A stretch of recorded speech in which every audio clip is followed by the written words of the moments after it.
sick of these mental acrobats with their Olympic fucking talent for being able to stare the truth in its face and look right fucking past it. Yo, mental gymnastics got you feeling fantastic. About to give me an aneurysm, so put a gun to your head and blast it. Far too much time has passed and I'm through being sarcastic. Abracadabra, wanna see a hat trick? I got 3 different ways to make a razor blade disappear inside your stomach. One involves a wand and an ancient spoken dialect. In another instance, I'm force feeding you a stainless steel-laced omelet. And last but not least is reverse C-section surgery. Turn my nose up, scoff, hakalugi, and spit at your maladroit attempt to salvage this relationship. Divide you in 2 at the waist. Bitch, call me Jaws, but I'm quit guiding the ship. All I need is these stars and these barrels of rifle, and I'll keep hunting these sharks. Keep those in the water, deceptive distraction, surgical extraction of the organs with explosives. A cloud of a running for the lion hand, sink into your tomb like the pharaohs in the pyramids. You act like prey, but you're a predator. You use pity to lure in your victims. It's how you survive. I survive because I know everything. Them snakes survive because children wander off, and you survive because people think, oh, this poor piece of shit, he never gets a break. I can't stand the deafening silent wails of his wilting soul. I guess I'll hire him or marry him.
It's not been easy for me. My father gave me a small loan of $1 million.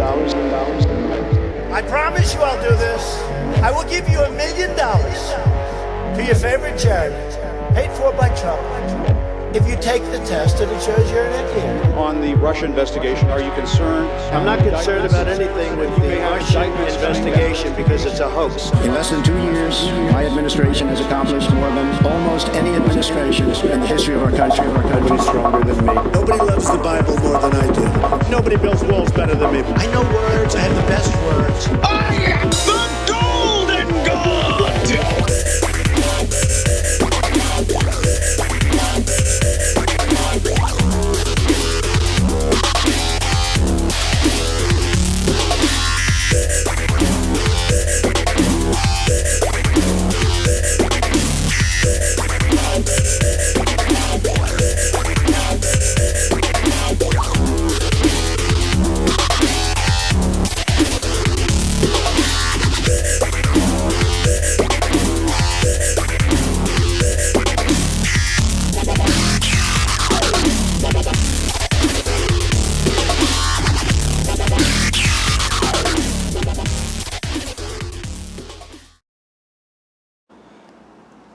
Alrighty, up first on the podium here this afternoon, we got the defensive coordinator of the University of Massachusetts Minutemen.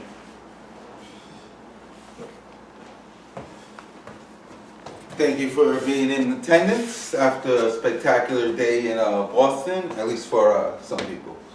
How you doing today, Coach? Oh, I'm good. That was a beautiful performance out there by your defense. Your team held a middle-of-the-road Boston College team scoreless. Any takeaways from what happened here tonight?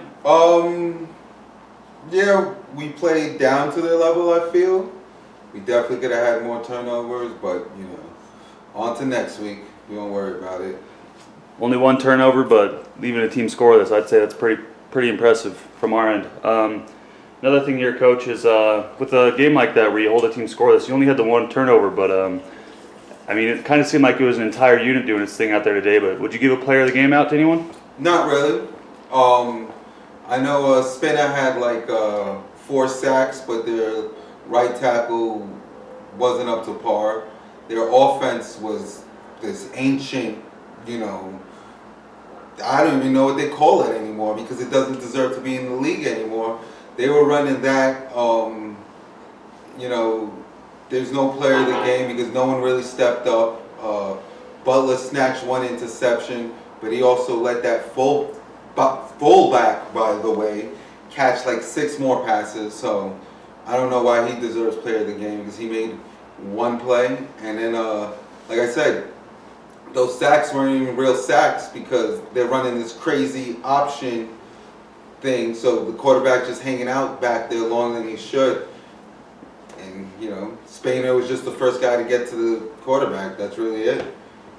You keep talking about this old prehistoric offense they were running. Is that why you were sending so much pressure? Seems like you had so many people in the box all game long. Can we expect that much blitzing in the future like that? No, not really. I mean, literally, I showed up because I don't watch film. There's really no sense in watching film sometimes because it's year one. They had a new coach. What am I watching film on?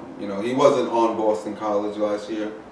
At the end of the day, I don't care how players perform because they'll perform differently under a new regime. So we showed up. I had my game plan that, my bread and butter, as I would call it. And I threw that shit out the window. I just went all out blitz every fucking play. So literally whoever got the most sacks was the first guy to get to the quarterback. So that's why no one deserves player of the game. An imposing your will mentality. This is my first year working for the Massachusetts Gazette, and I love hearing that already. It's got me a huge fan of this team. So you said you got no player of the game. It's kind of was a team effort to hold these guys to the way you did. Anyone that needs work, you saw anyone out there look like they need some more practice reps? Yep. Definitely the secondary. They were sitting back, not paying attention, gave a lot of free catches. I mean, their quarterback threw like 10 passes and completed 5. So let's be for real. There's really nothing to measure, you know what I mean? Like, it was such a lackadaisy game. I was trying to make phone calls to the NCAA to be like, yo, it's halftime. Can we just go home? Like, they're not going to turn it up and they're not going to try to come away with a win. That's not in their game plan. So the game was over by halftime, even though we were... No, I'm sorry. The game was over when we got up 7-0. That's it. Well, we appreciate you taking your time to talk with us here, Coach. Hopefully you get a chance to go see your wife, and happy Mother's Day. Hey, thank you. Hopefully we get to have a fun game and we get some turnovers and we see who's really out there trying to get some stats. All right, next week. Woo.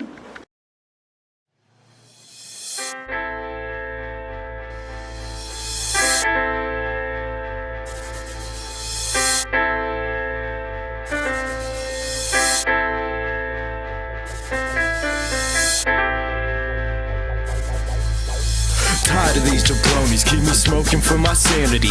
Proning, moaning citizens, loaning minimum hopeless inanity.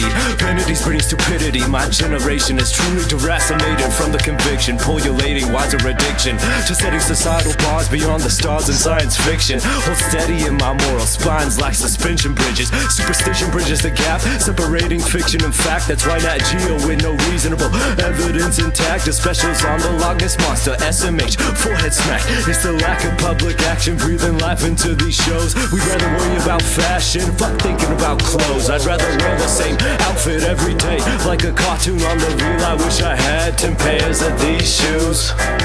My eyes change colors like a chameleon, ever changing with the textile environment that I appear in. I see you sneering, I'm not so insecure that I would Fendi. Got a jacket with a hash pin built into the fucking drawstring, stringing you with a guitar string off my grandpa's lap steel. Constant internal debate over my kismet after the spiel. Here's the deal, real music is just so hard to find. Bruce through SoundCloud, get the feeling I'm wasting my time. A blues crush so divine, then go back to the grindstone. That's the couch in my home, a wormhole to the 5th dimension. Opens when headphones attach and closes as I lift them. Light one up, pour some Henny and Coke into a tall cup and sip it slow. Miss the feeling of mud and moss between my toes. Fuck the city, fuck shitty people, fuck pity for a weasel. Fuck every shitty easel, glorified like Van Gogh cut his hair off for its upheaval. Apply memory retrieval, but check to my childhood. Exploring for a solo, or with homies like Calvin and Hobbes would. Fuck projection or reflection, I need a tangible connection. Each direction understood, back to the place I once stood. Get the fuck out out my face, bitch. I don't wanna fuck with ya.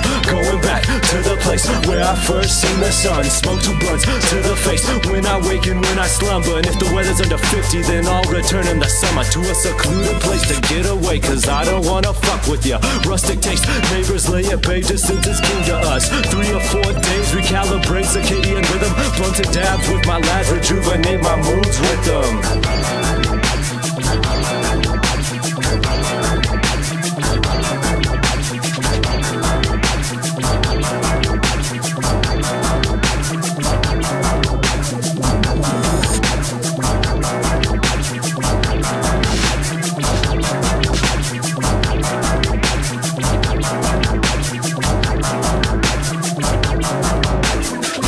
Brings me closer to societal alienation, on the brink of being synced with Mother Earth's vibrations. Feel elated, reverberations of my aura cascade. Northern lifestyle, all the while my sonar never fades.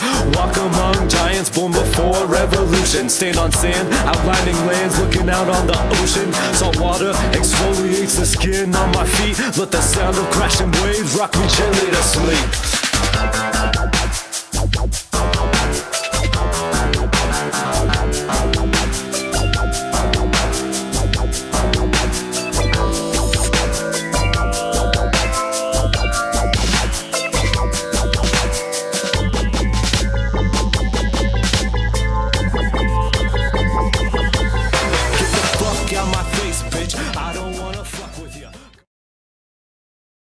And now to the stage, offensive coordinator of UMass, Corbin McMillan. I think that $20, by the way, Jerry. Too. You're throwing up 21 tonight. It's 42 points. I didn't even ask, but. Good. I'm glad you didn't take the double or nothing. How about triple or nothing next week? I mean, with the way this offense is cooking right now, we got 2 QBs because I can throw the ball over the field, so I ain't too worried about it. All right. So we're gonna get the first guy up on the mic. Hello, Jerry from Boston Gazette again. So I want to talk about the performances of your players, but I have to acknowledge this first. Yeah. The injuries was ridiculous on the offensive end, and it was I'm getting confused because he had a good game, not Webster. The returner, Hawkins took a lot of damage today. I mean, one of the reasons his mind slipped, he walked off the field early with a turf toe and left the game. Is there any way you're going to combat these injuries? You got any plans to work forward? I'm not worried about Hawkins. Hawkins put in a great year for us all year last year. He put in some of the best numbers we've seen here at University of Massachusetts. As far as him getting hurt, for his first game of the year, he hadn't been. Playing shape's different than getting in shape, you know what I'm saying? These guys got to be used to the grind of. This dude was getting beat up all day long. I don't know how many passes we thrown to him on the inside. Linebackers were flying all over the place. Sure, everyone was getting open, but this team showed up to hit. They showed up to play ball. It was the first game of the year for BC too. He'll be all right. He's one game. We're gonna get him iced up. I think they said he's probable for next week, but this dude's a player. He's gonna want to play next week, so I'm not worried about it. Boston Daily News. So we were just informed that Dana White will not be here today. So we're gonna ask you this question. So it was a big rivalry game. Boston College, UMass, in one of the biggest football cities in the world, to say, Boston, Massachusetts, New England. How do you feel with walking away with the donut and 42 on them? I don't know, just the fact that we did that against a rival. I mean, I love that you're saying that this is a big football town, we're new to the stadium, the programs seems like it's just now being revitalized, seems like everything's new around here. But anytime you have a rival come into your stadium and you just beat them up like that, no disrespect to BC, our team just showed up to play. We know what we got. We have athletes. We have people who that are angry, who feel like they deserve a national championship. And I know it's week 1, and I know we got a long way ahead of us, but I think it's a beautiful thing to see what we did right here first week. All right. Well, that's great. We got someone else over here. So you had both quarterbacks come out, start again due to injury. You said you're just hoping that they handle it themselves, more or less, eating good, resting well. So are you thinking about switching though? Because they both had pretty outstanding games, man. They played pretty fantastic. And they both had about 2 quarters respectively of time to show. Yeah, I got the stat sheet here handed to me, so I'm reading it right now too for the first time. Lionel went off. Lionel went 11 for 12. I know he threw a ball that should have been caught by the other team, but he dropped that ball. Our stats still look fine, so no big deal. He's still 163 yards, 3 touchdowns. That's our redshirt sophomore. He's been with this team for a long time. His first year he was redshirted, but he still got on the practice squad. He still saw us all summer long. He knew we wanted to play here. We knew he was going to be our starter. So the way he played, I mean, it's a beautiful thing to have Curtis in the backup role, ready to go if Lionel ever gets hurt, but it's too early in the season to be talking about these little one-game, two-quarter injuries costing someone his entire season. This dude's been getting all the first-team reps all preseason. This dude's primed to be a starter for this team for a lot of years, and I'm not worried about it at all. Anytime 3 touchdowns, 0 interceptions, he's not giving the ball away. I do believe he fumbled the ball. We're going to have to shore up a couple things. That young offensive line performed. We were able to run the ball. Gold went for 96 yards, so I do know we can push people downfield and we can open up holes. And it was a beautiful thing. Our wide receivers were out there blocking downfield.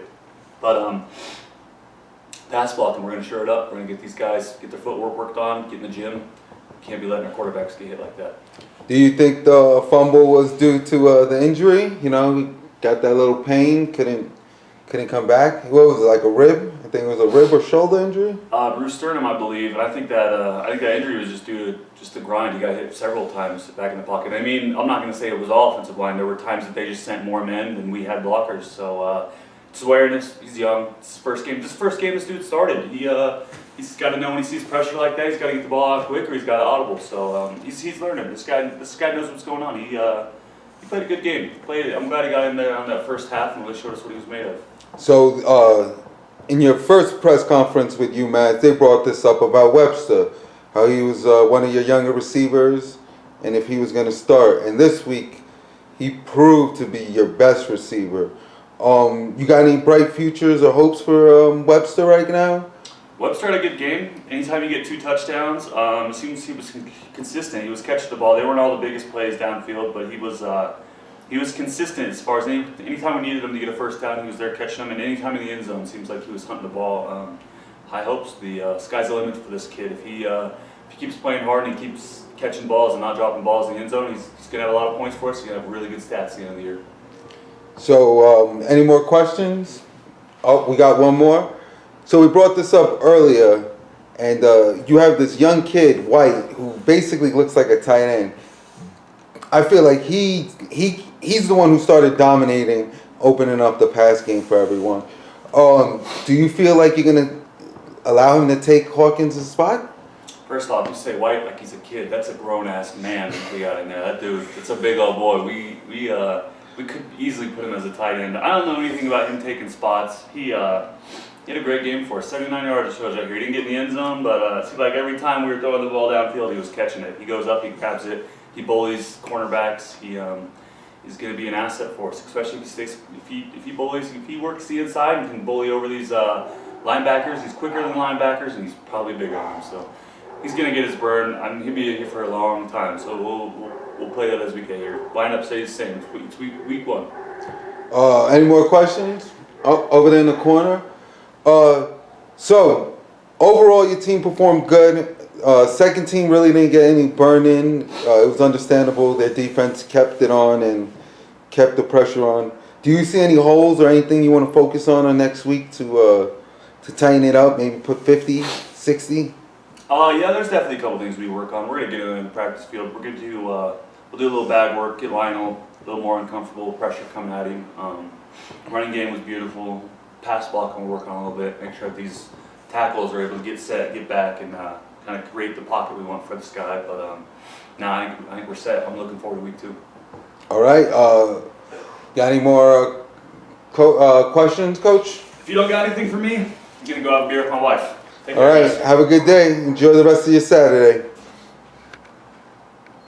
And that will be it for the press conference, since the head coach, Dana White, had to split off and take care of his real job. Thank you.